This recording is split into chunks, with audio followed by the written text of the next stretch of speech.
অনেক সুন্দর পরিবেশ, খুবই ভালো লাগছে। পরিবার পরিজন নিয়ে ঘুরতে আসলাম ঈদে। সে যে এক নতুন বাংলাদেশ বলে বোঝানো যাবে না, অতুলনীয়। খুবই ভালো পরিবেশটা, অনেক লোকের সমাগম। ঈদ ফ্যামিলি নিয়ে কক্সবাজার উদযাপন করতে।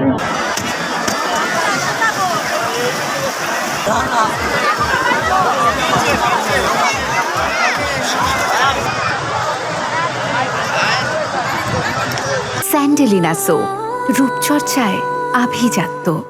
যখন এসেছিলাম তখন ক্রাউড এত ছিল না। পরিবেশ কেমন লাগছে? আছে, মোটামুটি আছে, তবে জনসচেতনতা আরও দরকার।